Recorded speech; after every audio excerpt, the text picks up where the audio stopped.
जय गुरुदेव, जय गुरुदेव,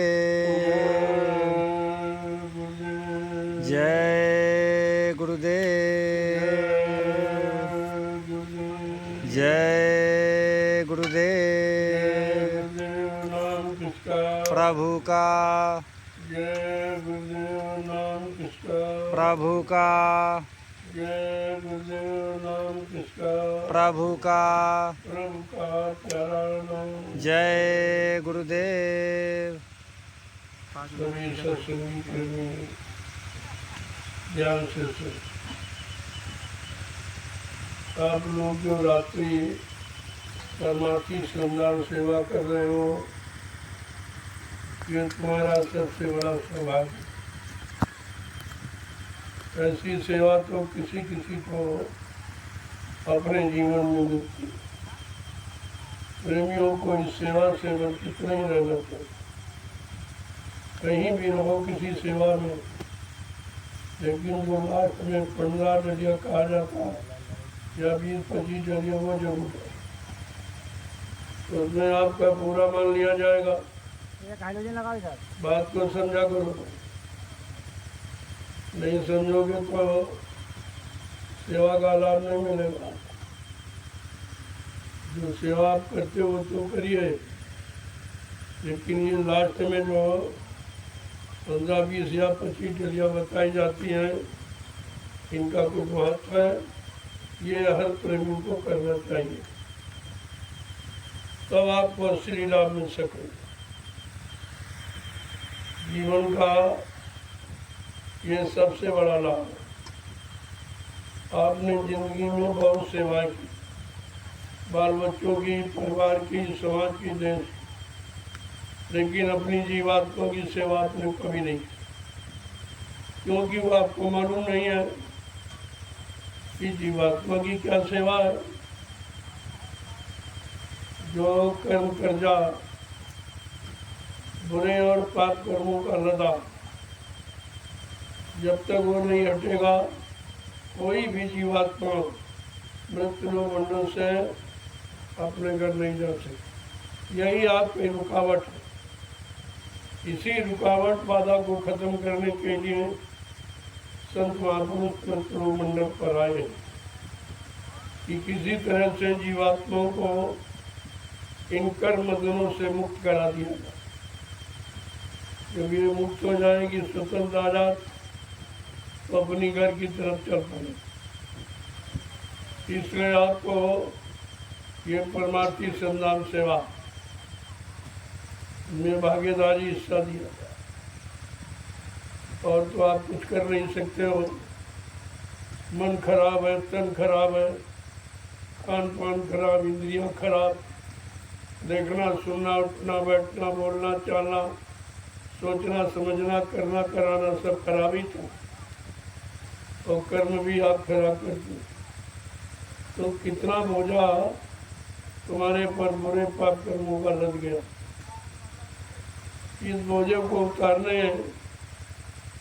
का रास्ता किसी के पास, और तौर तरीका भी किसी के पास नहीं है। तो दो कलयुग में जब संत पधारे, ये संतों को पूरा अधिकार है, क्योंकि जहाँ से जीवात्मा ही है वहीं से संत महापुरुष आते हैं।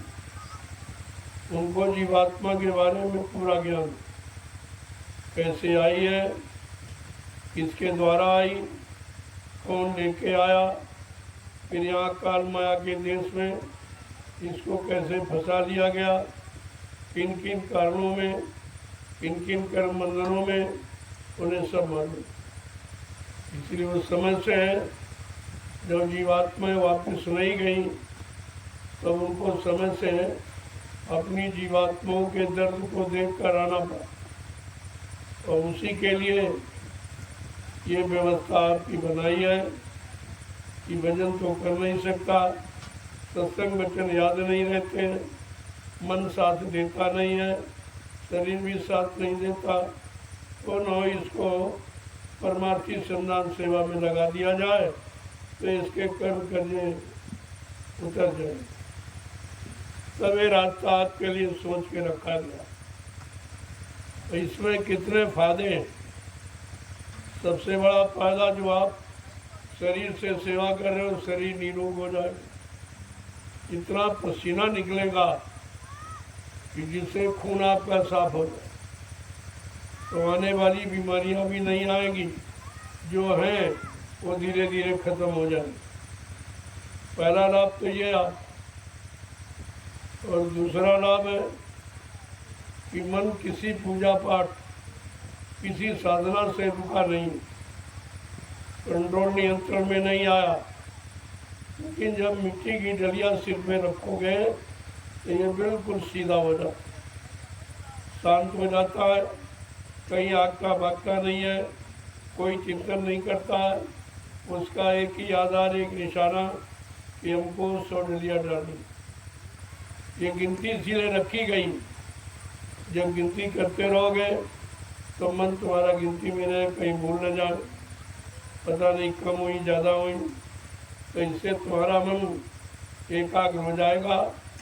केवल डलिए, देखो मिट्टी के डलिए ने आपके मन को एकाग्र किया। जो तपस्या करके ऋषि मुनि नहीं एकाग्र कर पाए, योग साधना करके योगी जन नहीं मन को नियंत्रण कंट्रोल में कर पाए, अवतारी शक्तियाँ मार काट हिंसा खून खराबा करके मन को कंट्रोल नियंत्रण में नहीं कर पाया।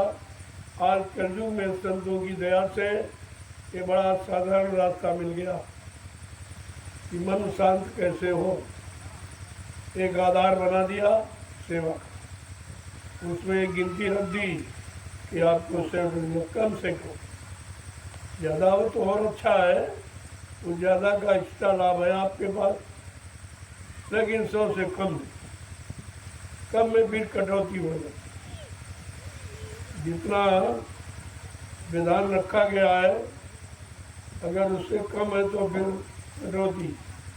जैसे आप नौकरी करते हो, अगर पूरी हाजिरी न हो तो तनख्वाह कट जाती, उसी तरह जो आधार एक आपके लिए बना के दिया गया 100 डलियां, इतनी तो आपको डालनी है, और ज़्यादा हो जाए तो उसका एक्स्ट्रा लाभ मिलेगा, अतिरिक्त लाभ आपको मिलेगा। ऐसा नहीं, संत मत में नगद मजदूरी कभी उधार नहीं, तुरंत लाभ दिया जाता।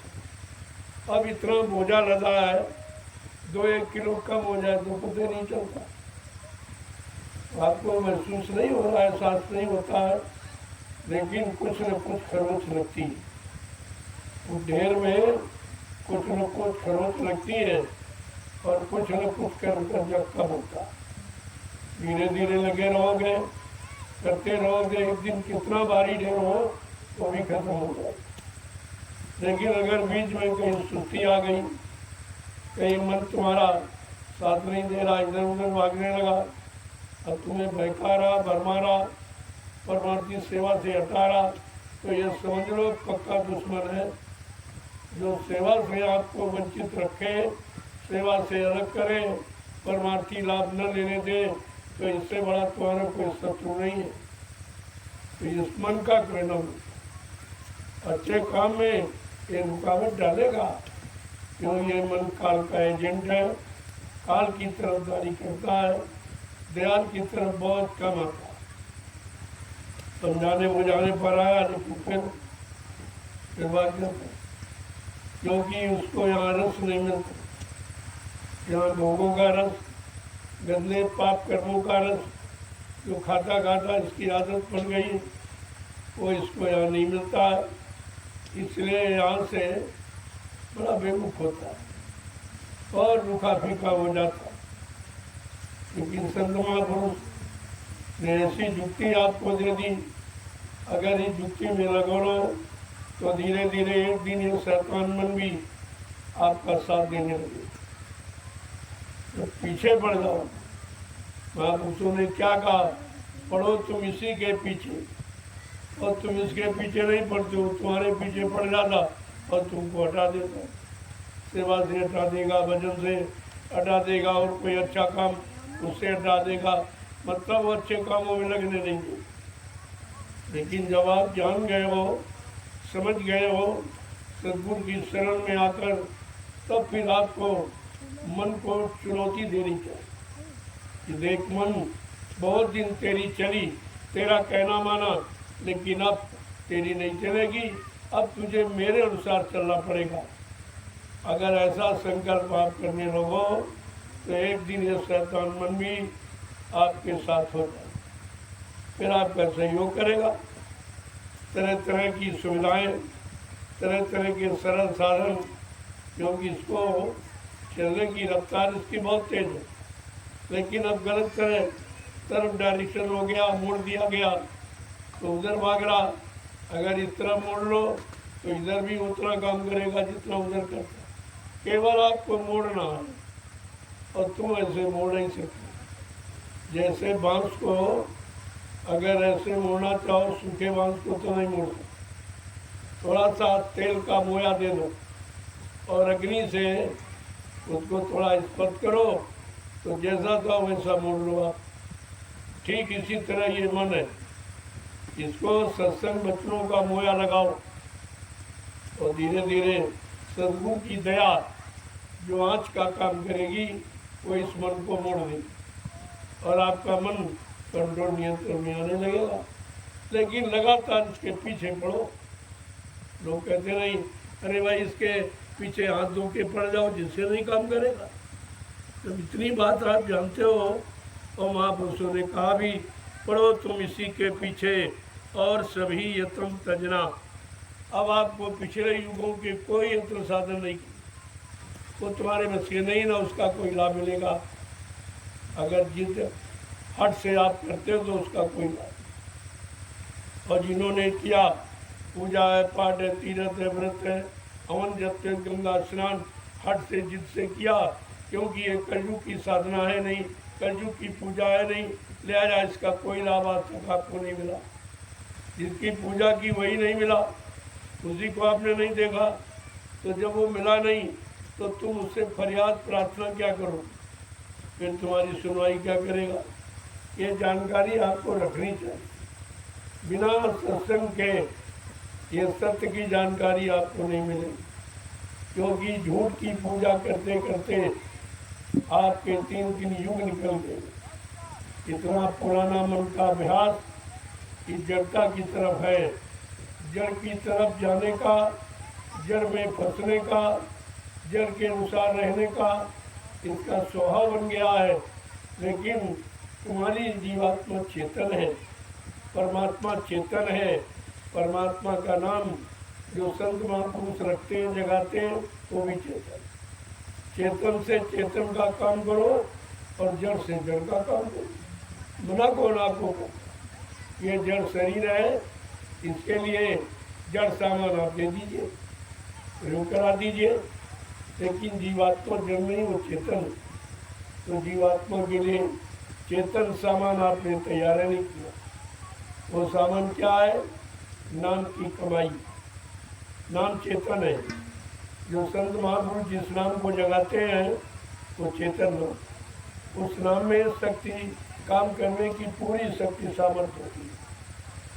तो इसलिए अगर चेतन से जुड़ जाओ और चेतन समझ में आ जाए तो फिर काम को करने होने में देर नहीं।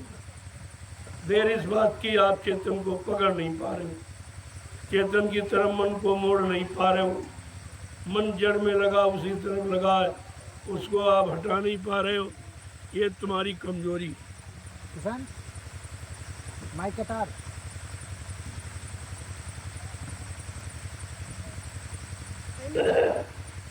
है आपके मन की कमजोरी। जो मन खराब तरफ जा रहा है, गंदे काम की तरफ, गंदे खान पान की तरफ, गंदे कर्मों की तरफ, आप उसे मोड़ नहीं पा रहे। अरे जब जानते हो ये खराब कर्म है, बुरे कर्म है, पाप कर्म है, इनकी सजा बहुत खराब है नरकों में, तो इतना जब जान गए हो तो मन को मोड़ के रखो। महापुरुषों ने तो यहाँ तक कहा, चलो मन पर तुम्हारा अधिकार अभी नहीं है, कहते हैं मन जाए तो जान दे, लेकिन कस के राख शरीर। बगैर शरीर को साथ में लिए मन कुछ नहीं कर सकता। अकेला कुछ नहीं कर सकता, इसके बस का नहीं है। जब मन को साथ में ले, शरीर को साथ में ले लेगा तो बुरे कर्म पाप कर्म करा देगा, फिर आप सजा पाने के अधिकारी बन जाओ। देखो कितना होशियार है कि कर्म शरीर से कराता और सजा शरीर को। काम कराता मन, सजा शरीर पाता। कैसी अंधेर है काल माया की नगरी में। काल ने कितने अंधेर के कर्म बनाए कि कर्म करे कोई और, सजा कोई और है। अपराधी मन और शरीर को सजा मिलती, क्योंकि मन दिखाई नहीं दे रहा और शरीर सामने कर रहा, लोग देख रहे बुरा कर्म कर रहा, पाप कर्म कर रहा, इसीलिए उसी को पकड़ के मारने पीटने लगते, जबकि ये मालूम नहीं कि शरीर तो जड़ है, ये स्वयं कुछ कर नहीं सकता, इससे कोई करा रहा। उस कराने वाले को पकड़ो। असली दोषी, असली मुलजिम और असली दुश्मन तुम्हारा वही है जो तुम्हारे शरीर को खराब कर रहा, इंद्रियों को खराब कर रहा, बुद्धि चित्त को खराब कर रहा, कितना बड़ा नुकसान कर रहा है। लेकिन उसी मन का आप कहना मानते हो, उसी के अनुसार आप चलते हो। जैसी वो सलाह दे देगा पट दे उसी तरह मुड़ जाते। ये नहीं समझ पाते हो कितने अच्छे काम से हमको हटा रहा, कितने परमात्मा की लाभ से हमें वंचित कर रहा। इस पर आपको विचार करना चाहिए। ये रूहानी तरक्की हासिल कराने वाला ये सत्संग नित्य प्रस्तुता, ये बाद में आपको नहीं मिलेगा। बड़े बड़े कार्यक्रमों तो बिल्कुल नहीं मिले, वो तो उसमें सांसारिक लोग भी आते, इसलिए मिला जुला कर वहाँ संदेश दिया जाता। ये निखारिश साधकों की, जो साधना करने वाले, जो सेवा करने वाले, गुरु के आदेश का पालन करने वाले, उनके लिए ये वचन सुनाए जाते। आप इनको बहुत संभाल के रखिए, ये किताबों में नहीं मिलेंगे और कोई आपको बताएगा भी नहीं, क्योंकि जिसने किया होगा और करके लाभ प्राप्त किया होगा वो आपको बताएगा, और जिसने किया नहीं, लाभ नहीं मिला वो आपको क्या बताएगा। सुना सकता है लेकिन करा के लाभ नहीं दिला सकता।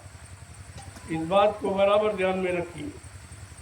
अगर एक एक वचन तुम्हारी समझ में आ जाए तो फिर काम बनने में देर नहीं। काम कहीं इधर उधर भागने में नहीं है कि हम घर से भाग जाएंगे, कतराव गुफाओं में छिप जाएंगे।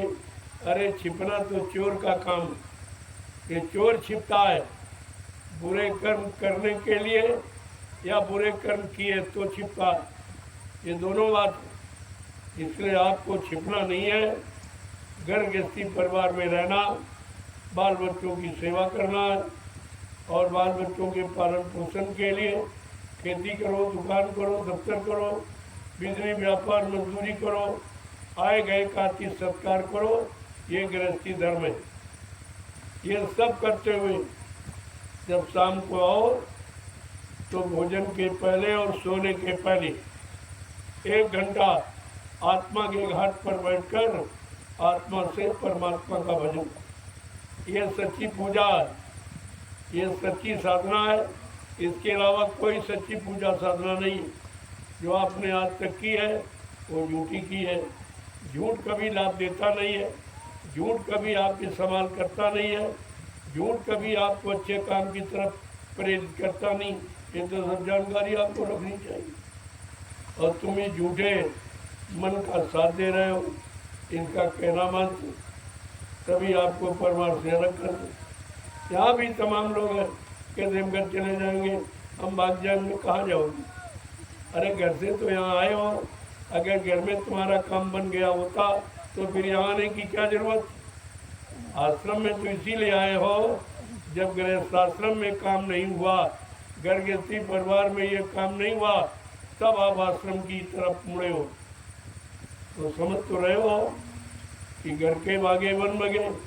अगर ये स्थिति बनी रहेगी, घर से भागे फिर जंगल में, जंगल से फिर घर चले गए, इसी भागने दौड़ने में तुम्हारा जीवन का समय निकल जाएगा। फिर ये मानव जीवन बार बार परमात्मा आपको देगा नहीं, एक बार अवसर मिला। ये जंगल में संदेश हो रहा है, इस बात को ध्यान में। घर गृहस्थी परिवार के लोगों ने नहीं सुना, तब ये जंगल में यहाँ भी बहुत जीव हैं, पेड़ पौधों में जीवात्मा है, वायुमंडल में बहुत छोटे छोटे कीड़े, उनमें भी जीवात्मा है, ये उनको सुनाया जा। जब आपने नहीं सुना, आप नहीं माने और लाभ नहीं ले पाए, और उनको लाभ देना है तो इन जीवों को दे देंगे। ये बिल्कुल पाक साफ निर्मल पवित्र है, इनका खान पान खराब नहीं, इनके कर्म खराब नहीं, इनका व्यवहार खराब नहीं। ये तो सबके लिए अपना जीवन अर्पण किए हुए, इनको सुनाना यही लाजमी है। इन्हीं के लिए संदेश आया, इन्हीं को सुनाया जा रहा। लेकिन आप ये कहते हैं कि हमको क्यों नहीं सुनाया, तो पहले आपको सुनाया। आप जब नहीं सुने, नहीं माने, तो अब जंगल में सुनाया जा रहा। जंगलों में कोई आज तक नहीं आया और किसी ने सुनाया नहीं, क्योंकि किसी को मालूम नहीं कि 4,84,00,000 जो शरीर जिसमें योनियाँ हैं, ये कहाँ कहाँ है, ये कहाँ कहाँ, कितने लाख पशुओं में, कितने लाख पौधों में, कितने लाख कीड़े मकोड़ों में, ये सब की संख्या अलग अलग है और सब में यानी समूह में है। तो इस समय जंगल में रहने वाले जीवात्माओं को मौका दिया जा रहा।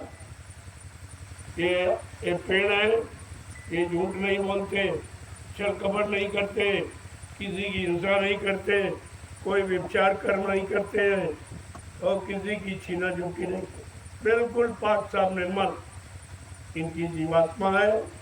इसलिए इनको जब ये समय का संदेश मिलेगा, समय का नाम इनके काम में पहुंचाया जाएगा, समय का नाम इनके कान में, तो ये उठ खड़े होंगे। धीरे धीरे इनकी योनि बदल जाएगी। ये जड़ योनि में बेचारे ये चेतन जीवात्मा में आ जाएंगे, इनका उद्धार हो जाएगा, इनको मानव योनि मिल जाएगी और दोबारा किसी सत्संगी परिवार में जन्म हो जाएगा और शुरू से गुरु मिल जाएंगे, रास्ता मिल जाएगा। ये नाम की कमाई यानी भजन करके अपने जीवात्मा का कल्याण एक ही जन्म में करो। इसलिए इनको सुनाया था। और तुमको ये राज मालूम नहीं, ये राज तो किसी को नहीं मालूम, चाहे जितना बड़ा ज्ञानी ध्यानी विज्ञानी हो, ये राज किसी को मालूम नहीं है कि जंगल में भी जीव रहते हैं, उनके अंदर भी जीवात्मा है, उनको भी मुक्ति चाहिए। लेकिन उनको मुक्ति कौन देगा? जंगल में कौन आए, किसके पास समय है और कौन जानता है कि जंगल में जीवात्मा किन किन शरीरों में है, पेड़ों में, पौधों में, पहाड़ों में और वायुमंडल में। माइक्रोस्कोप से देखिए, एकदम कीड़ों का जाल बिछा हुआ और उन सब में जीवात्मा। उनको भी समय का नाम जय गुरुदेव सुनने का अधिकार है और इसी नाम से उनका कल्याण हो जाएगा। लेकिन तुम रह जाओगे क्योंकि तुम शंका में पड़े हो, तुम्हारी समझी में नहीं आ रहा समय का नाम। समय का के नाम ने पहले भी काम किया। जब धरती पर सतयुग था तब हरि नाम था, हरि नाम को प्रहलाद दुर ने जपा, उनका काम हो गया। इसके बाद समय बदल गया, युग बदल गया, त्रेता युग आ गया। उसमें जीवों के लिए ऋषि मुनियों ने राम नाम जगाया। उस राम नाम को जिसने लिया त्रेता में, उनको लाभ हो गया कि ये त्रेता भी खत्म हो गया। इसकी जगह पर द्वापर आ गया। द्वापर में फिर नाम जगाया गया, कृष्ण नाम का। तुम कृष्ण नाम का जाप करो। द्वापर के लोगों के लिए कृष्ण नाम का आदेश हुआ। जिन लोगों ने कृष्ण नाम को माना और विश्वास किया और उनके आधार पर चलने लगे, उनको लाभ मिल गया। अब प्रेमियों ने सतयुग त्रेता द्वापर नहीं है, अब है कलयुग। तो समय के अनुसार, युग के अनुसार आपको भी कलयुग का नाम चाहिए। आज तक आपने तलाश की है, किसी ने तलाश की और बिना तलाश के आपको दे दिया गया। संतों ने जगाया। ये संत आए कलयुग में, ये किसी युग में नहीं आए थे।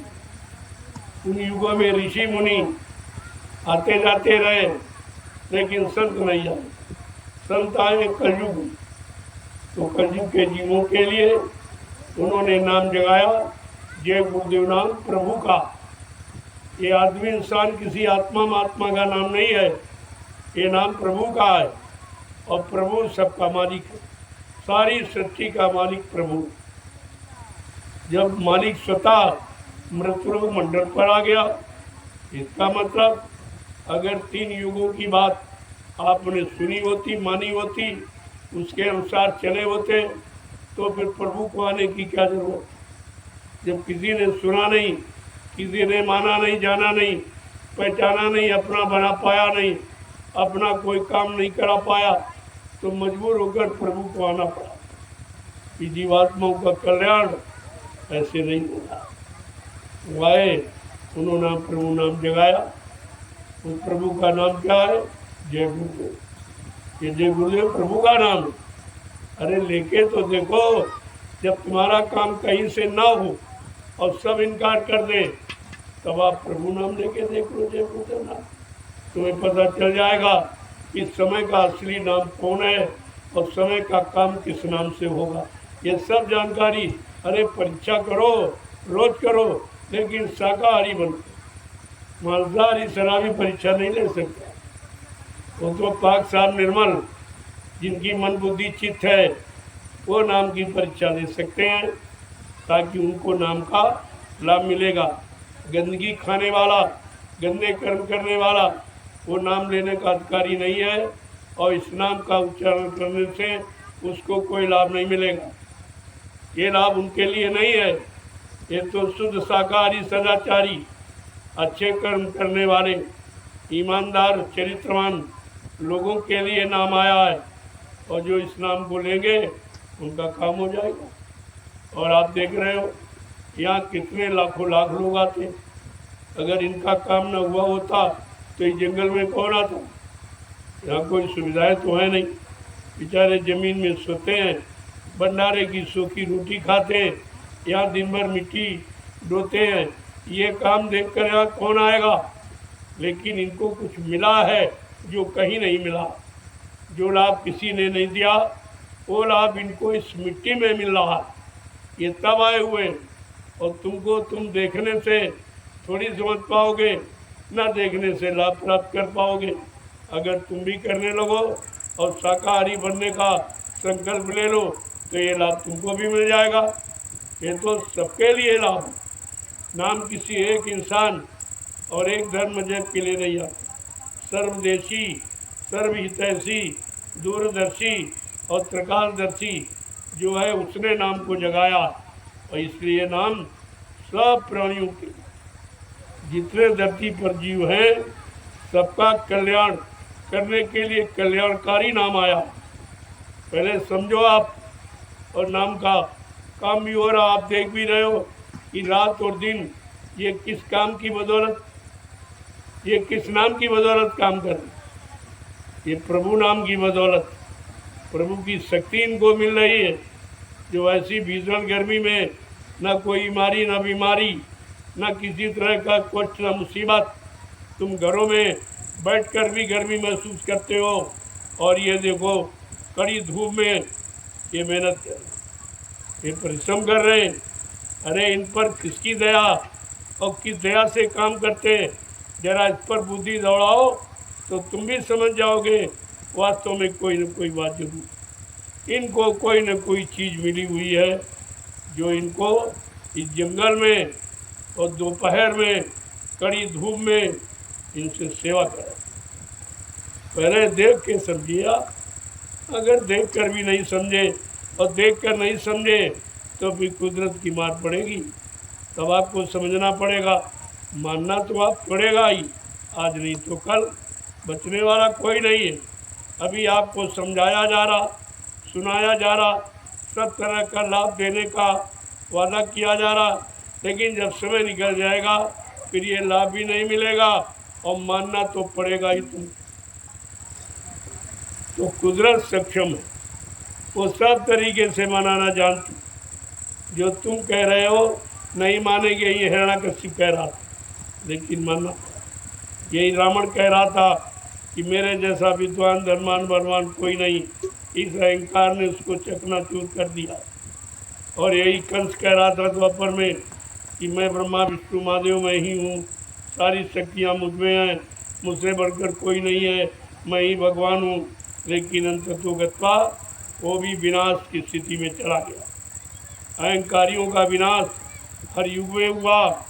आप अगर अहंकार करते हैं इस मार्ग में और इस नाम में, तो फिर आपका भी वही होगा जो सबका हुआ। अभी तो मैं बचाने की बात कर रहा हूँ, समझा करके कि मान जाओ, अच्छे सच्चे मार्ग पर आ जाओ, अच्छे सच्चे काम में लग जाओ। इससे सरल पूजा कोई नहीं कि काम करते रहो, नाम जपते रहो, तो बहुत सरल है। लेकिन एक ही शर्त है कि आप शाकाहारी हो। वो भी शर्त आपकी पुरानी। बच्चा जब पैदा होता है तो शाकाहारी बच्चा, चाहे हिंदू घर में चाहे मुसलमान घर में या किसी कौम जाति में पैदा होता है तो शाकाहारी पैदा।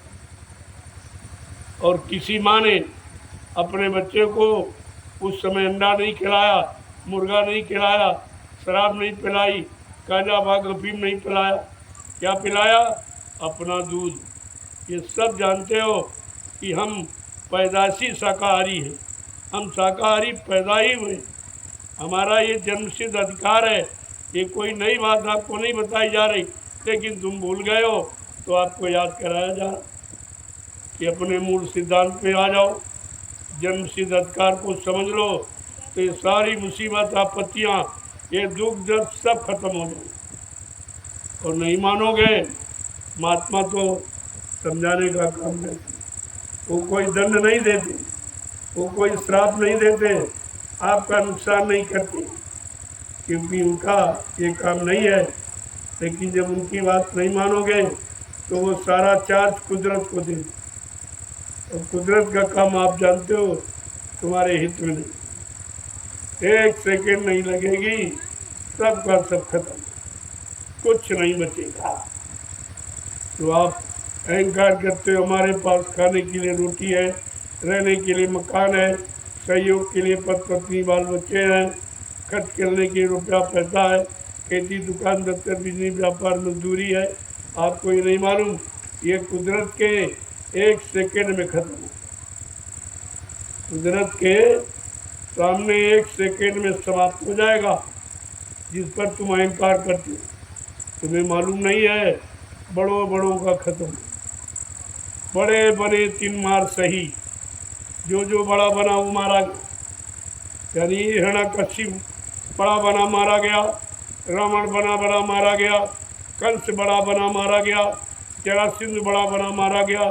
तो तुम अगर अहंकार गरूर में अपने आप को बड़ा समझते हो तो परिणाम तुम्हारा भी यही होगा। इसलिए अभी आपको समझाया जा रहा, आपसे प्रार्थना की।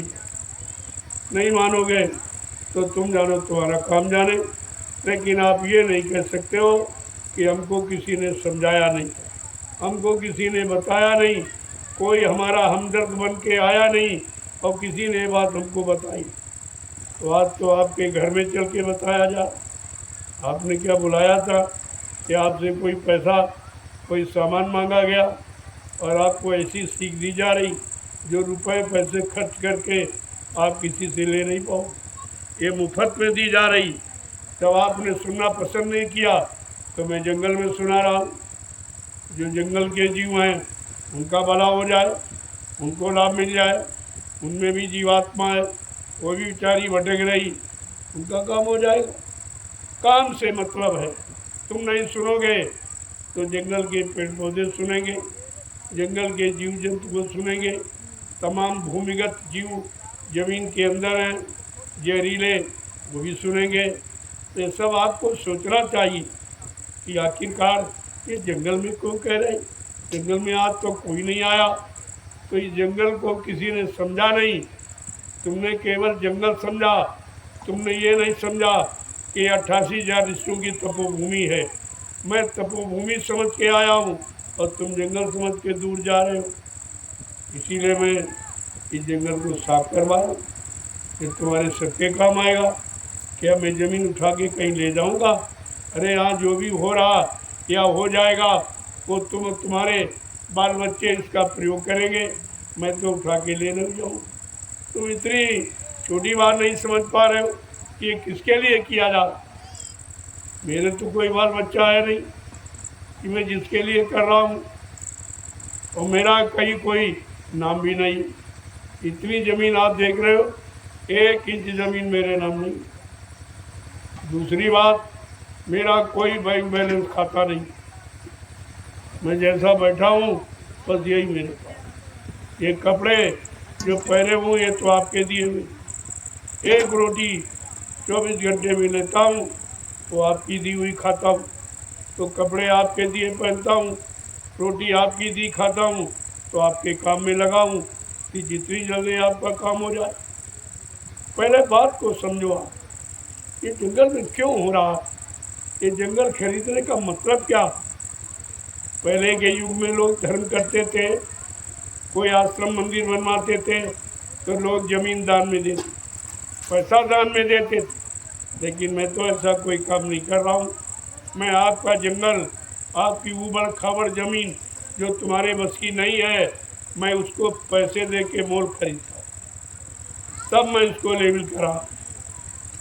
तो आपको तो मालूम नहीं, आप बहुत दिनों से कब्जा किए, समझते हो हमारी है, लेकिन जो हमने लिया है पैसा देकर तो हम तो उसको लेवल कराएंगे नहीं।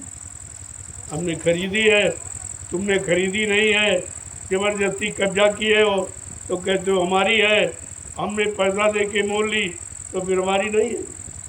अरे अब तो अपनी ठीक कर रहे, अपनी ज़मीन बराबर करने हमारे पास समय नहीं, हम तुम्हारी क्यों कराएंगे? ये बराबर करना किसी के बस की बात है? कोई करा सकता? ये भी नहीं आप सोच रहे हो कि जंगल खत्म हो जाएंगे तो जंगली जानवरों को ठहरने का उनका भय समाप्त हो जाएगा, तमाम तरह की, और ये भूमि अगर उपजाऊ हो जाएगी, अन्न का दाना उत्पन्न करने लगी तो देश का उत्पादन बढ़ जाएगा, जो सबके काम आएगा। ये अच्छी बात क्यों नहीं समझती? समझ में आ रहा और कोई नहीं समझ रहा। चलो कुछ तो समझदार होने चाहिए जो इस बात को समझे कि हो क्यों रहा, किस लिए हो रहा। जय गुरुदेव, जय गुरुदेव, जय गुरुदेव। जय गुरुदेव। मैं इसी समझदारी के लिए एक नज़ारा फिर आपके सामने करने जा रहा हूँ। जीवन रक्षक गुरु पूजा महान पावन पर्व, जो गुरु पूर्णिमा के नाम से सारे हिंदुस्तान में प्रसिद्ध। सभी धर्म जो पे लोग अपने अपने गुरु की पूजा दिन करते। तो मैं कोई नया तो काम नहीं कर रहा, लेकिन तुम भूल गए गुरु को। मैं याद करा हूँ कि गुरुदेव नाम का मतलब यही कि सारे गुरुओं की याद करो। जितने आए थे उनको याद करो, जितने हैं उनको याद करो, उनकी मानो, और जितने आगे आएंगे और उस समय जो लोग हैं उनकी माने, उनकी सुने, उनको याद करें, तो आपको लाभ मिल जाएगा, आपका कल्याण हो जाएगा। जय गुरुदेव नाम तो सबकी प्रशंसा करता, गुरु की याद दिलाता है। ये निंदा आलोचना बुराई नहीं कराता, वो फिर भी तुम्हारी समझ में नहीं आ रहा। और ये भी कहा जा रहा ये आदमी इंसान का नाम नहीं है, प्रभु का नाम। क्या प्रभु से बढ़कर और कुछ है? अरे पढ़े लिखे हो, कुछ तो बुद्धि दौड़ाओ कि प्रभु के अलावा सृष्टि में और कोई है? प्रभु सबका मालिक, सबका कर्ता धर्ता, सबका सृजनहार है, लेकिन तुम्हारी समझ में कुछ नहीं आ। इतना बताने समझाने पर मैं रोज 1 घंटे समय लेता कि आपको ये जानकारी मिल। सुनाता मैं तो पेड़ पौधों को, सुनाता हूँ जंगली जानवरों को, सुनाता हूँ भूमिगत तमाम जहरीले यानी जीव जमीन के अंदर हैं उनको सुनाता हूँ। ऐसा नहीं है कि तुम नहीं सुनो तो कोई सुनेगा। हमारे पास सुनने वाले बहुत, जिनको तुम जानते नहीं हो, समझते नहीं हो, उनको सुना रहा हूँ। और ये पक्के हैं, ये सच्ची गवाही देंगे, ये झूठ नहीं बोलेंगे, ये रिश्वत से बदल नहीं जाएंगे। पेड़ों को आप क्या रिश्वत दोगे? कैसे इनको बदल दोगे? मैं ये सुना रहा हूँ, ये गवाही देंगे फला तारीख को ये मानव हितकारी और जीवात्माओं के कल्याणकारी संदेश हमको जंगल में सुनाया गया। मैंने सुना है, मैंने उसका पालन किया है। मैं तो पहले भी सच्चाई से रह रहा था, लेकिन कोई बताने वाला, कोई सच्चाई का लाभ देने वाला नहीं था। अब ये मालिक की दया हो गई कि प्रभु नाम के द्वारा हमको ये जानकारी दी जा रही है। अब मेरा भी कल्याण हो जाएगा, हमारी भी योनि बदल जाएगी। मैं पेड़ से मनुष्य योनि में आ जाएगा, मैं पत्थर से योनि में आ जाएगा, मैं कीड़े मकोड़ों से मनुष्य योनि में आ जाएगा। ये उनके अंदर संकल्प हो रहा, तो आप कुछ नहीं समझ पा रहे हो। ये क्या है? ये करनी का फल। आपके पास कोई अच्छे कर्मों की करनी नहीं है, इसलिए अच्छी सच्ची बात आपकी समझ में नहीं आई, आपके कानों को सुनाई नहीं दे रही। ये काम जो आपके सामने हो रहा, ये आंखें तुम्हारे देख कर भी नहीं समझ पा रही कि आखिरकार ये क्यों हो रहा। जमीन तो कहीं जाएगी नहीं, कोई उठा के ले जा सकता नहीं, कोई चुरा सकता नहीं है। तो आखिरकार जमीन पर जो भी होगा वो हम सब लोगों के काम आएगा। इतनी बात अगर समझ लो तो फिर आपका सहयोग होने लगे। आप भी सहयोग दे करके सार्थक हो जाओ, समय का लाभ प्राप्त कर लो। तो धीरे धीरे जिन लोगों ने अपनी ज़मीन दी है, मैं उनका हजारों बार शुक्र करता हूँ कि आपकी ज़मीन एक अच्छे एक सच्चे समाज के निर्माण में लग रही, और उसके बदले जो मैं शुद्ध पैसा आपको देता हूँ, ये शुद्ध शाकाहारी लोगों का पैसा, कोई शराबी कबाबी मांसाहारी चोली टोलों का पैसा नहीं है, शुद्ध शाकाहारी लोगों का पैसा। ये पैसा भी आपकी बरकत करेगा और ज़मीन आपकी मैं अच्छे काम में लगा दूंगा। ये भी तुम्हारे बाल बच्चों के उपयोग में आए, इसको मैं लेके थोड़ी कहीं चला दूँ। नहीं तुम समझ पा रहे हो, तरह तरह के झगड़े खड़े करते हो। अरे भाई झगड़ा किस बात का, जब मैं मोल खरीदता हूँ, तुम्हारी है नहीं, तुम 20 साल से कब्जा करके अपनी समझ रहे हो, और मैंने खरीदी है तो क्या अपनी नहीं हो? क्या मैं उसको ठीक नहीं करा सकता? क्या उस पर अधिकार नहीं जमा सकता? अरे कम से कम विचार कर तो देखो कि हम किसी की ज़मीन छीनते नहीं, अपनी नहीं पूरी हो रही। मैंने 102 बीघे ज़मीन का बैनामा कराया, अभी ये 50 बीघे 60 है, बाकी कहाँ गई? ज़मीन कहीं चली थोड़ी गई, नहीं तो पड़ी है। उसी को धीरे धीरे तहसील से कागजात देख करके निकाली जा रही है, और आपसे कहता अगर तुम्हारी हो तो आप अपना कोई पक्का रिकॉर्ड दिखा दीजिए, मैं छोड़ दूंगा। अगर हमारी है तो आप छोड़ दीजिए। बस इतनी बात, इसमें झगड़ा किस बात? हम कोई झगड़ा करने आए? हम तो खरीदी है हमने 102 बीघे ज़मीन ये, और ये बाद में सैकड़ों बीघे बाद में आपके लिए जो छोटे छोटे टुकड़ों में आपके ग्रामवासियों ने दी है। मैं उनका शुक्रगुजार करता हूँ कि एक अच्छे सच्चे काम को उन्होंने समझा और अपनी उबड़ खाबड़ और जंगल ज़मीन को दे दिया, और बदले में हमने इनको पैसा दिया। मैं मुफ्त फ्री में नहीं लेता, मैं कोई भिखारी भिखारी नहीं हूँ कि अपने दिल से बात निकाल दीजिए। मैं भिखारी नहीं, मैं मोल खरीदता हूँ और उस ज़मीन को आपके लिए अच्छी बना रहा हूँ, और फिर भी तुम नहीं समझ पा रहे हो। तुम्हारी ज़मीन जो तुम नहीं बना पाए उसको बना रहा हूँ, और आपको पैसा भी दे रहा हूँ, लेकिन तुम्हारी समझ में नहीं आ रहा कि ये ज़मीन बाद में तुम्हारी ही होगी, क्योंकि हम कोई उठा के थोड़ी ले जाएंगे। लेकिन इतनी छोटी बात जब तुम नहीं समझ पा रहे हो, तो इतना बड़ा जो काम इस ज़मीन पर होने जा रहा वो तुम कैसे समझो? जय गुरुदेव, जय गुरुदेव, जय गुरुदेव नाम किसका,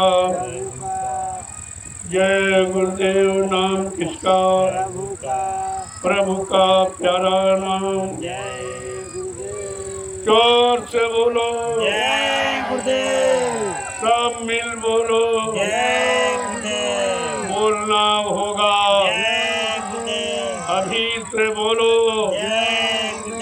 दुख दर्द हरेंगे, जय गुरुदेव, सब कष्ट मिटेंगे, जय गुरुदेव, सुख शांति भी देंगे, जय गुरुदेव, सबके दाता, जय गुरुदेव, सबके मालिक, जय गुरुदेव, प्रेम से बोले जय गुरुदेव। ये नाम नहीं इंसान का, यह नाम है प्रभु का, ये काम नहीं इंसान का। यह काम है प्रभु का। अरे ये सुन के तो समझदारी आप में आनी चाहिए।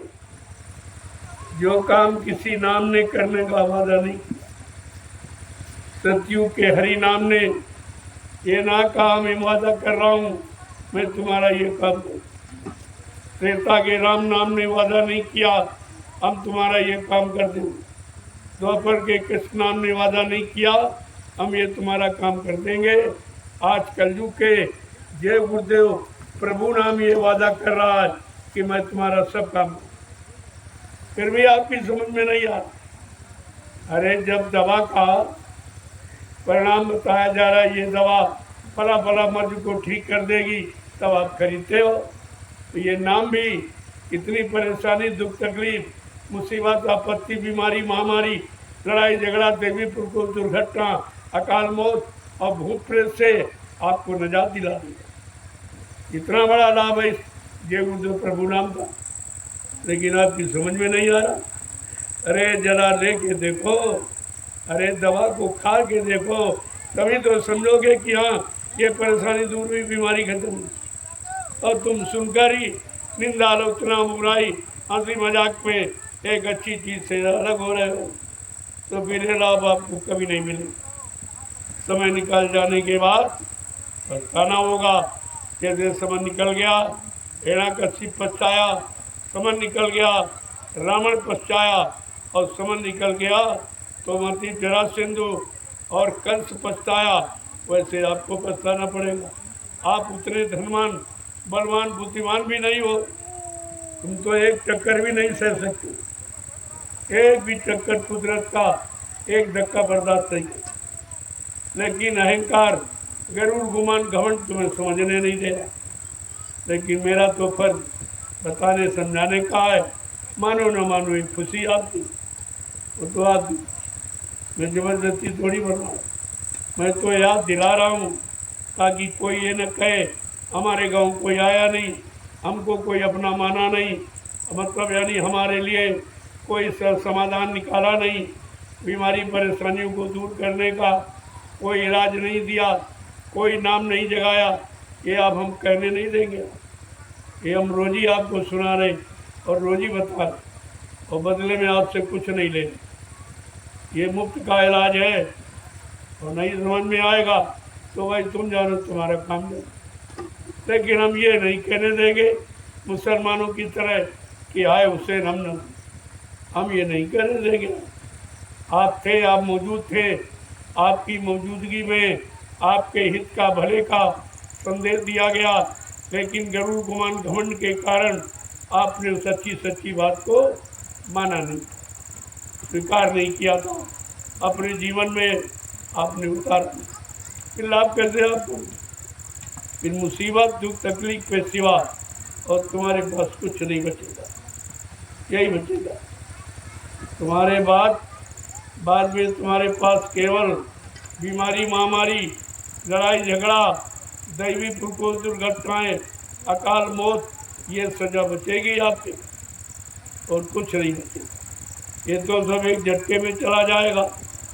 मैं बार बार प्रार्थना करता हूँ, राजनीतिक लोगों चाहे धार्मिक सबसे प्रार्थना करता हूँ कि ये धरती माँ है, ये हमारा आप सबका आधार है। बगैर धरती के नाम पैदा हो पाते और न रह पाते न जी पाते। तो जब ये हमारा आधार है तो इस धरती माँ को आप नाखुश हो, इसको दुखी मत करो। अगर ये नाराज हो जाएगी और कहीं इसने करवट ले ली तो ये सब रसातल में चला जाएगा। आपके पास कुछ नहीं बचेगा। जो तुम देख रहे हो, कह रहे हो हमारे पास ये है, मकान है, दुकान है, ज़मीन है, मतलब रुपया पैसा है, धन है, दौलत है, खेती है, दुकान है, दफ्तर है, बिजली, व्यापार, मजदूरी, बाल बच्चे, पत पत्नी, ये तो कुदरत के एक झटके में चले जाए।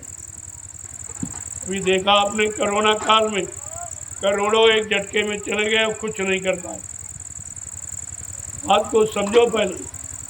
अगर तुमने भी वही स्थिति बना ली तो तुम भी उसी सैलाब में बच, फिर आपके पास बचेगा। मैं चाहता हूँ आपकी ज़मीन बच जाए, आपका घर मकान, बाल बच्चे बच जाए, आप बचाओ, आपका धन खराब ना हो। हम तो सब तरफ से महात्मा आपकी मदद करना चाहते हैं, लेकिन दुनिया ऐसी बावरी, कोई गाहक ना बचा। इतनी पागल वो अच्छी सच्ची बात जो मुफ्त में, जिसका कोई पैसा नहीं लग रहा, वो सुनना लेने नहीं चाहता। तो फिर विनाश काले विपरीत बुद्धि, फिर आपकी विनाश होना है, इसलिए आपकी समझ में नहीं आ रहा। लेकिन आप ये कह नहीं सकते हो कि हमारे गांव, हमारे घर कोई आया।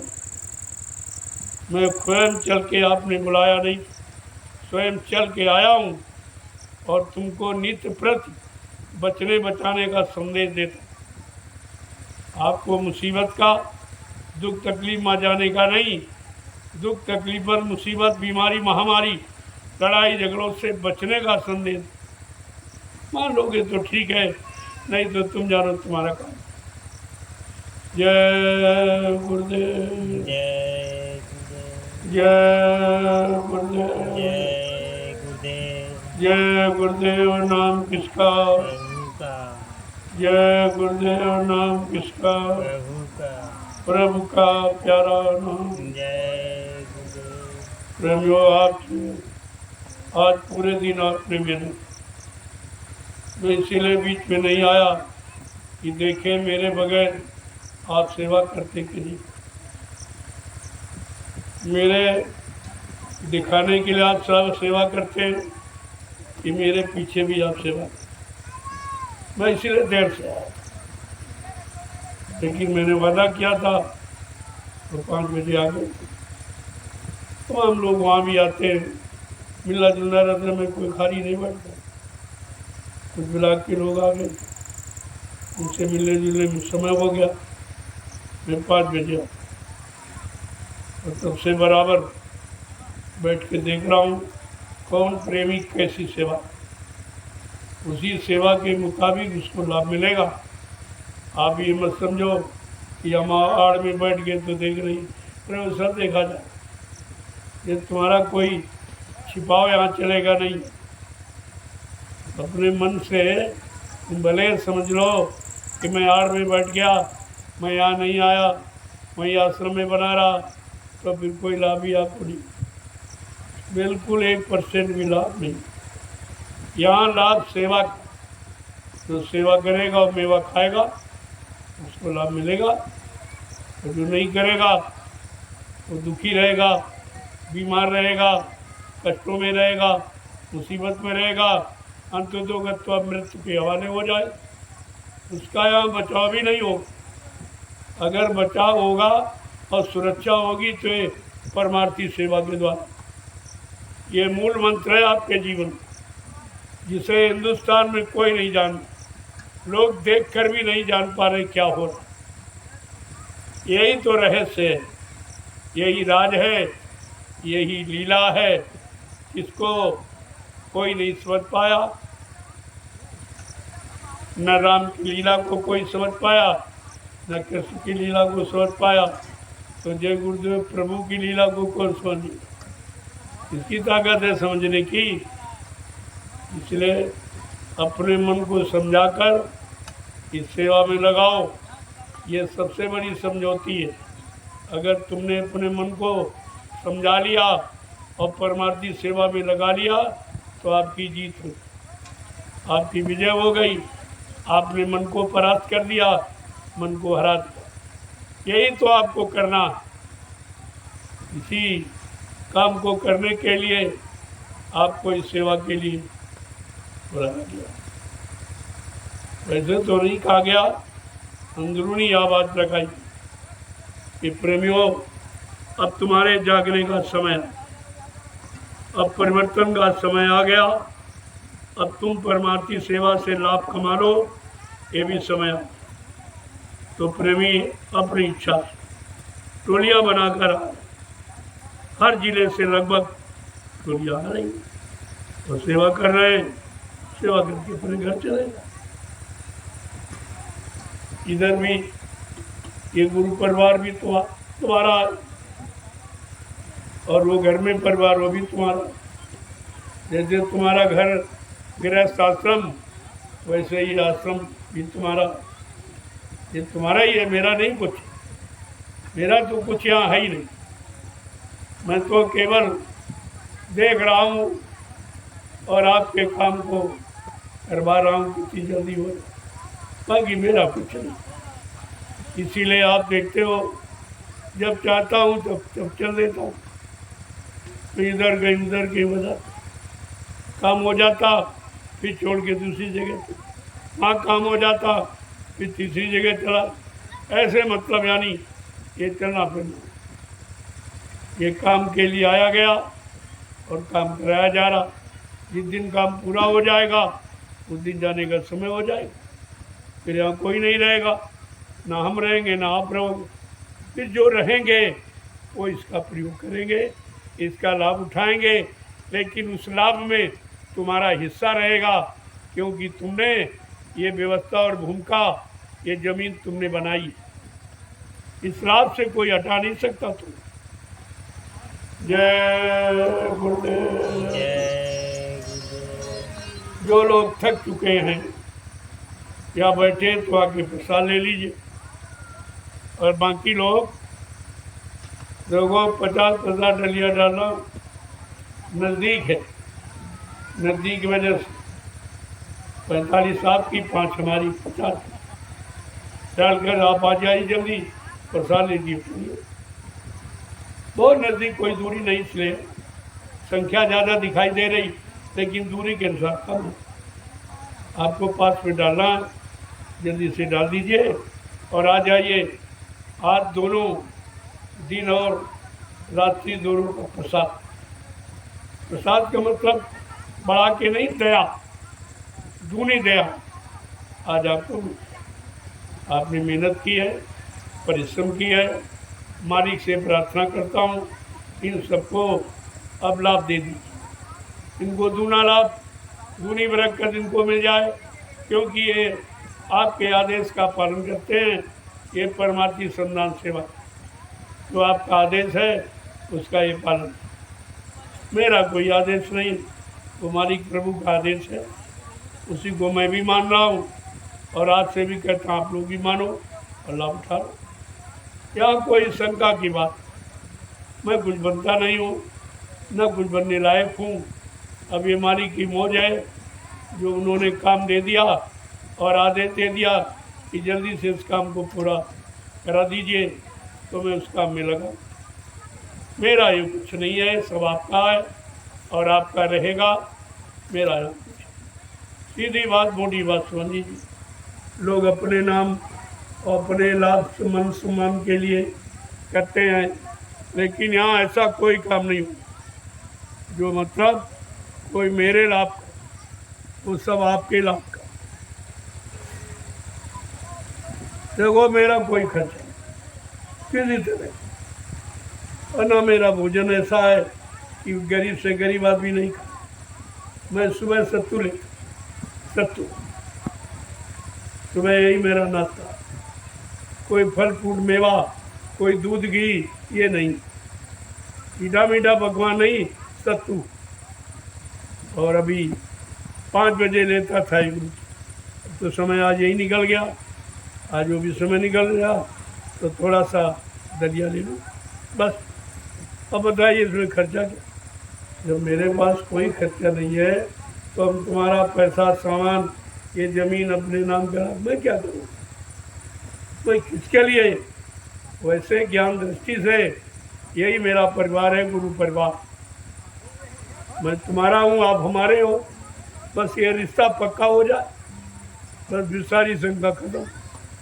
मैं तुम्हारा हूँ और तुम हमारे हो, अब हमारा तुम्हारा रिश्ता पक्का हो जाए और इस काम में लग जाओ, मैं तुम्हारा काम करा दूँ।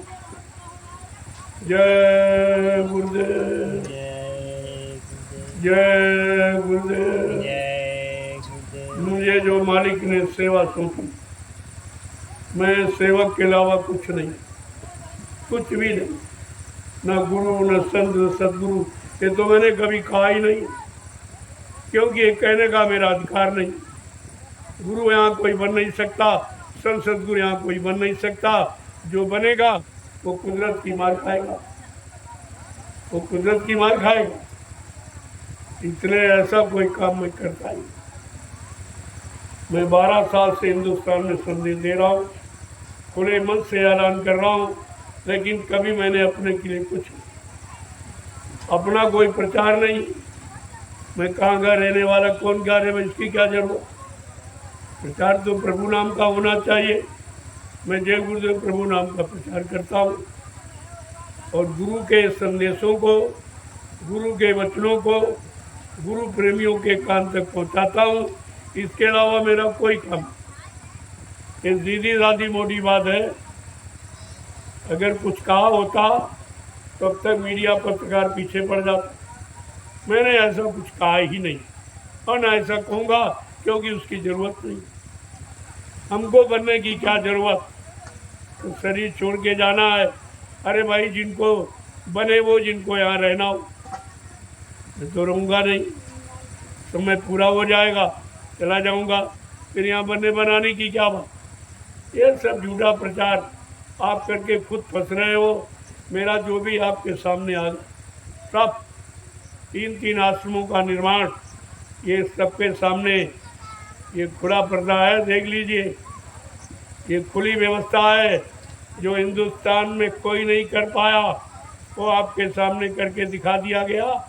इससे ज़्यादा और जीवों के लिए सच्चाई क्या हो सकती, आपको मानना पड़ेगा, समझना पड़ेगा और इस तपोभूमि पर एक न एक दिन आना पड़ेगा। ये 88,000 ऋषियों की तपोभूमि है, एक दिन सबको बुला लेगी। जो बाबा जय गुरुदेव जी महाराज ने कहा, ये 88,000 ऋषियों की तपोभूमि, यहीं पर सतयुग के अंकुरन निकलेंगे तो कौन नई धरती पर आएगा। जो सतयुग प्रेमी है, सतयुग की इच्छुक है, सतयुग लाने के प्रयास में है, तो कौन ऐसा जो बचेगा इस भूमि पर नहीं आएगा। अरे जरा ज्ञान बुद्धि से समझो तो, ये कहा क्या जा रहा। मैं तो नहीं गा रहा, मैं बुला रहा हूँ कि हमारे पास आ जाइए।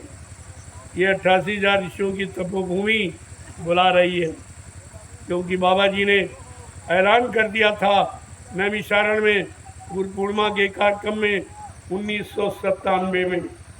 ये वो भूमि है जहाँ 88,000 ऋषियों ने तपस्या की। इसी तपोभूमि पर सतयुग के अंकुरन निकलेंगे। ऐ संत मत के प्रेमियों, गुरु प्रेमियों, गुरु भाइयों, गुरु परिवार के लोगों, तुम कब समझोगे। गुरु बच्चों की याद करो। ये आखिरकार इस भूमि पर ये सब काम क्यों किया जा रहा, इसकी क्या ज़रूरत है। ये मालिक का आदेश, उसका मैं पालन करता हूँ। मैं अपनी तरफ से न कुछ करता हूँ और न कुछ करना चाहता हूँ, क्योंकि मेरी तो कोई इच्छा है नहीं। ये तो आप जान गए 3 आश्रमों को देखकर। मथुरा में एक आश्रम जो 45 करोड़ जीवों के श्रम परिश्रम और धन से तैयार किया, वो आप सुरक्षित नहीं रख पाए। एक मैं तो कुछ लाया नहीं मथुरा से, ना 1 रुपया लाया, ना जमीन और ना कोई गाड़ी, ना मतलब यानी किसी प्रेमी को जबरदस्ती ले आया। सब तुम्हारे पास रहा है। फिर भी मैंने 12 वर्ष के अंदर इतना जनमत तैयार कर दिया हूँ कि करोड़ों की संख्या में। अब तो आप खुद ही समझ जाओगे क्या ये किसका काम। ये मेरा काम है कि गुरु का। अरे मेरा कोई काम ही नहीं है। मेरा काम है आदेश पालन, गुरु के वचनों पर चलना। इसके अलावा मेरा कोई काम ही नहीं, और तुम उस बात को समझ नहीं पा रहे। जय गुरुदेव। ये रात्रि में परमार्थी श्रमदान सेवा एक आश्चर्यजनक कार्य, जो हिंदुस्तान के विश्व में कोई नहीं करा था। लोग दिन में परिश्रम करना बंद कर दिए, ये रात्रि में हो रहा। ये देखकर भी आपकी बुद्धि में नहीं आ रहा ये काम किसका है? ये काम नहीं इंसान का, ये काम है प्रभु का। अरे कब समझोगे आप? ये रात्रि में परमार्थी संन्यास है।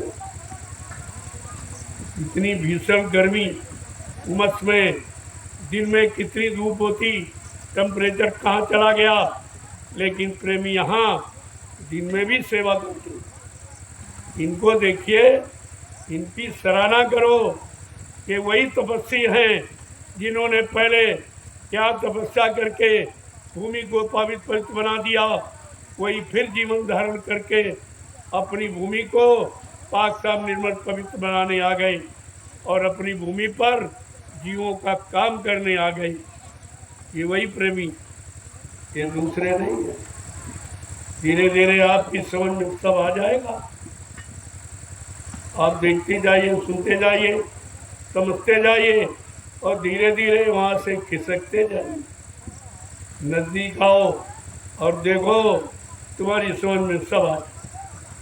यहाँ कोई शंका का विषय नहीं, यहाँ कोई निजी मान सम्मान का विषय नहीं, यहाँ कोई चाह इच्छा का विषय नहीं है। यहाँ सर्वभूत हिते रता, सारे जीवों का कल्याण हो, उद्धार हो, केवल यही विषय है।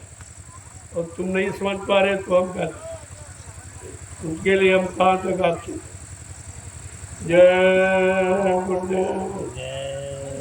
मैं नित्य संदेश देता हूँ और जो संदेश हिंदुस्तान में कोई नहीं दे, ना कोई राजनीति ना कोई धार्मिक। ये दोनों से अलग संदेश जिसकी हिंदुस्तान को जरूरत, इसको हमारे भारत देश की जरूरत, भारत देश की गौरव गरिमा रखने की जरूरत है। उसका ये माध्यम है, उसकी ये भूमिका है, उसका ये प्रतीक है। लेकिन आप भी समझी भी नहीं आ रहा, जो काम कहीं नहीं हो रहा, कोई नहीं कर पा रहा। तुम दिन में लोगों से परिश्रम नहीं करा पाए तो दिन में परिश्रम करती हैं मशीनें, सब परिश्रम मशीनें करती हैं। इंसान बीमार हो गया, कमज़ोर हो गया, विषयी भोगी हो गया, लिहाजा उम्र कम हो गई। तो आप देख रहे हो सब। इनसे अगर बचना है तो फिर आपको शाकाहारी बनना ही। बिना शाकाहारी बने किसी चीज़ को तुम समझ ही नहीं सकते हो। और शाकाहारी का शब्द ये बहुत विशिष्ट कि निंदा आलोचना बुराई, क्या ये शाकाहार में आता? दूसरे की निंदा चुगली बुराई और अपनी सत्संगी की गुरु भाई की बुराई, अपने टाटदारी की बुराई टाटदारी करे, ये कौन सा शाकाहारी सिद्धांत है? शाकाहार में बहुत कुछ है जो तुम्हारे बस का भी है ही नहीं। तो मोटा मोटा आपसे कहा जा रहा कि मुर्दा मांस और बुद्धि नासर नशा, ये पीना बंद करो। बस दो बातें कही गई, अभी तो बहुत कुछ बाकी पड़ा। ये शाकाहारी में तो बहुत कुछ आता है। झूठ बोलना, छल कपट करना, वादा खिलाफी करना, प्रचार कुपचार करना, क्या ये शाकाहार में आता? अरे पहले शाकाहारी की परिभाषा तो समझो। अभी आप शाकाहारी हो कहाँ? बनाया जाए, बनने की बात आपसे कही जाए कि आप शाकाहारी हो जाओ तो सारी मुसीबत और सारे कष्ट और सारी बीमारी और सारी ये व्यवस्था जो छिन्न भिन्न लोगों ने कर दी, ये सब ठीक हो जाए। कुछ आपको नहीं करना, सिर्फ आप शाकाहारी हो, चरित्रवान बन जाओ, अच्छे काम करने लगो, अच्छे कामों में अपनी रुचि बढ़ाने लगो, तो ये बिगड़ा काम सब ठीक हो जाएगा। जो लोगों ने बिगाड़ा और झूठ कह के वादा, झूठा वादा करके और कर कुछ नहीं पाए, ये काम महात्माओं का है, क्योंकि ये संत महात्माओं का देश है। ये नेताओं का देश कभी नहीं रहा। ये 70 साल की आज़ादी में आपने नेताओं को बैठा दिया, लिहाजा क्या हुआ? परिणाम सब बिगड़ गए, सब ध्वस्त हो गई व्यवस्था। क्योंकि नेता कौन है? जो सबसे सब कुछ लेता और किसी को कुछ न देता, उसको कहते नेता। इनकी जरूरत नहीं है। नेता का मतलब सही नेतृत्व करने वाला, सबको सुख शांति प्रदान करने वाला, सबको न्याय सुरक्षा रोजी रोटी देने वाला और सबके कष्ट मुसीबत को दूर करने वाला, उसको कहते नेता। नेता केवल एक सुभाष चंद्र बोस, जिसने नेतृत्व करके अंग्रेजों को देश से भगा दिया और भारत को एक नई दिशा आज़ादी की दी थी, वो था नेता। इन लोगों ने उस नेता की बनाई भूमिका व्यवस्था को बिगाड़ एकदम ध्वस्त कर दिया। ये नेता कहलाने के अधिकारी नहीं है। और आप नेता शब्द की परिभाषा नहीं जानते हो, इसीलिए आप समझ नहीं पाए। इनके धोखे में, इनके चक्कर में आपने अपना जीवन खराब कर दिया। अरे ये भारत देश है, यहाँ पर सच्चे ईमानदार चरित्रवान त्यागी तपस्वी ये उनका देश है और देश समाज का काम उनके द्वारा हुआ है। इन नेताओं के द्वारा, अध्यक्ष मंत्रियों के द्वारा, वक्ताओं के द्वारा ये धार्मिक धारा पर परिवर्तन न कभी हुआ और न कभी होगा। इसको आप गांठ में बांध लीजिए, मेरी बात को गांठ में बांध लीजिए। और अभी मुसीबत और बहुत बढ़ेगी, क्योंकि मैंने मना किया था कि 24 का चुनाव ये जनता के लिए और शासकों के लिए, दोनों के लिए खराब है। आप चुनाव टाल दीजिए, आपकी स्थिति अच्छी नहीं है। पहले तुमने इतना कर्जा भारत पर ला दिया है कि उसका तो ब्याज तक आप नहीं दे पा रहे हो, और एक चुनाव में 70 अरब रुपए खर्च होगा। ये बैलेंस कौन पूरा करेगा? पढ़े लिखे होकर आपने इस पर कोई विचार नहीं किया, क्योंकि ये सब लोग उसी में, सबने ये काम किया है। तो चोर चोर वो सोते भाई, वो इसकी बात नहीं करेंगे कर्जे की, और सब बात कहेंगे। बाबा जी ने ऐलान किया था कि वोट हमारा वहाँ पड़ेगा, जो ब्याज हमारा माफ़ करेगा, हम पर शासन वही करेगा जो ब्याज हमारा माफ़ करेगा। ये बाबा जी का संदेश सारे हिंदुस्तान में प्रसारित हुआ और प्रेमियों को ये मंत्र के रूप में माला पर जपने का अधिकार दिया गया। लेकिन प्रेमी भी भ्रमित हो गया, उसके भी समझ में कुछ नहीं आ रहा कि गुरु का संदेश क्या है, गुरु का आदेश क्या है और क्यों दिया है कि देश की खुशहाली अब इनके द्वारा नहीं, वो संत महापुरुषों की भूमिका के द्वारा हो। बात तो समझ में लोगों को आई, लेकिन सब आ जाएगी। कुदरत सबको समझाना जानती, वो 1 मिनट में इन सबको समझा देगी। अभी संतों का वरद हस्त आपके सिर पर है कि शायद अब मान जाए, अब समझ जाए, अब ठीक हो जाए। झूठ बोलना, वादा खिलाफी करना बंद कर दे, झूठा संदेश देना बंद कर दे। ये मौका आपको दिया नहीं मानोगे तो ये चार्ज कुदरत के हाथ में जाने ही वाला है, सबकी अकल ठिकाने हो जाए। इस बात को गांठ में बांधी। मैं रोजी संदेश दे रहा हूँ, पहले भी दिया, आज भी देता हूँ। इसका रिजल्ट, इसका परिणाम अच्छा नहीं होगा।